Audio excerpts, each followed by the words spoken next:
பொள்ளாச்சி பாலியல் வன்கொடுமை வழக்கை சிபிசிஐடிக்கு மாற்றி தமிழக டிஜிபி டி.கே. ராஜேந்திரன் உத்தரவிட்டுள்ளார். பொள்ளாச்சியில் 100க்கும் மேற்பட்ட பள்ளி கல்லூரி மாணவிகள் இளம் பெண்களை காதலிப்பதாக நடித்து கூப்பிட்டு பாலியல் வன்கொடுமை செய்த கும்பலை போலீசார் கைது செய்துள்ளனர். பாதிக்கப்பட்ட பெண் அளித்த புகாரின் பெயரில் திருநாவுக்கரசு, சபரிராஜன், வசந்த்குமார், சதீஷ் ஆகியோரை கைது செய்த போலீசார் அவர்களிடம் இருந்து பெண்களின் வீடியோக்களையும் பறிமுதல் செய்துள்ளனர். அவர்கள் 4 பேரும் நீதிமன்றத்தில் ஆஜர்படுத்தப்பட்டு சிறையில் அடைக்கப்பட்டுள்ளனர். மாவட்ட காவல் கண்காணிப்பாளர் பாண்டியராஜனின் பரிந்துரைப்படி 4 பேரும் ஓராண்டிற்கு ஜாமீனில் வெளிவர முடியாதபடி அவர்கள் மீது குண்டர் சட்டத்தின் கீழ் நடவடிக்கை எடுக்க மாவட்ட ஆட்சியர் ராசாமணி உத்தரவிட்டார்.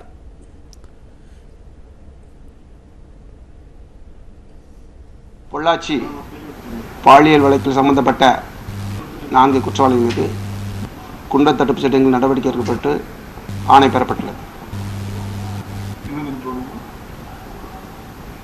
குற்றவாளிகள் சதீஷ், திருநாவுக்கரசு,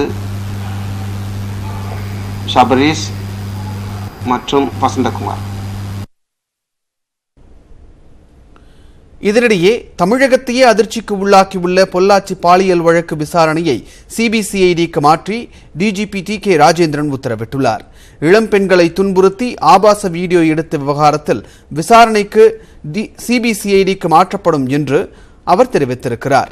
இந்த நிலையில் விசாரணை அதிகாரி ஓரிரு நாளில் நியமிக்கப்பட்டு விசாரணை தீவிரப்படுத்தப்படும் என்று காவல்துறை வட்டாரங்கள் தெரிவிக்கின்றன.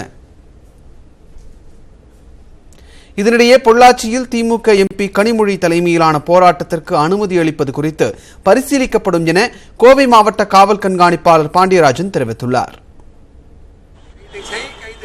பொள்ளாச்சி பாலியல் வழக்கில் தமிழக அரசின் தலையீடு இருக்கக்கூடாது என வலியுறுத்தி புதுக்கோட்டையில் ஆம் ஆத்மி கட்சியினர் ஆர்ப்பாட்டத்தில் ஈடுபட்டனர்.